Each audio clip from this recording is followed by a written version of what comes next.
ಮಾನ್ಯ ಮುಖ್ಯಮಂತ್ರಿಗಳಾದ ಸಿಎಂ ಸಿದ್ದರಾಮಯ್ಯನವರೇ, ನಿಮ್ಮ ಫೇಸ್ಬುಕ್ ಪೇಜ್ ಅಲ್ಲಿ ನಮ್ಮ ಭಾರತಕ್ಕೆ ದೊಡ್ಡ ಕೊಡುಗೆ ಕೊಟ್ಟಂತಹ, ದೊಡ್ಡ ಸಾಧನೆ ಮಾಡಿರುವಂತಹ, ಕಿತ್ತೋಗಿರೋ ಬಿಗ್ ಬಾಸ್ ಪ್ರೋಗ್ರಾಮ್ ನ ಒಬ್ಬ ಅಭ್ಯರ್ಥಿ ಅಷ್ಟೇ, ಅಂತ ಅಭ್ಯರ್ಥಿನ ಕರೆದು ಈ ಮೆಟ್ಟಗ್ ಮೆರೆಸ್ತಾ ಇದ್ದೀರಲ್ಲ, ಇದರಿಂದ ಏನ್ ಉಪಯೋಗ ಆಗ್ತಿದೆ ನಿಮ್ಗೆ?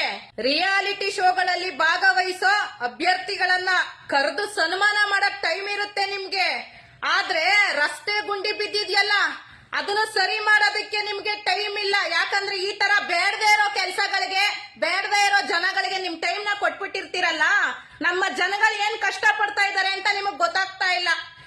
ಈ ತರ ಬೇಡದೇ ಇರೋ ಕೆಲಸಗಳು ಮಾಡೋ ಬದಲು ಸ್ವಲ್ಪ ಹೊರಗಡೆ ಬಂದು ಜನಸಾಮಾನ್ಯರ ಕಷ್ಟ ಏನು ಅಂತ ಕಣ್ಣಾರೆ ನೋಡಿ. ಆಚೆ ಹೋದ್ರೆ ಮೂಗ್ ಮುಚ್ಕೊಂಡು ಹೋಗ್ಬೇಕು, ಅಷ್ಟು ಕಸದ ರಾಶಿಗಳು ಬಿದ್ದಿದೆ. ಒಂದು ರಸ್ತೆಯಲ್ಲಿ ಕೂಡ ಸುಮ್ನೆ ಹೋಗಕ್ ಆಗದೇ ಇಲ್ಲ, ಡ್ಯಾನ್ಸ್ ಮಾಡ್ಕೊಂಡು ಹೋಗ್ಬೇಕು, ಅಷ್ಟು ರಸ್ತೆಯಲ್ಲಿ ಗುಂಡಿ ಬಿದ್ದಿದೆ.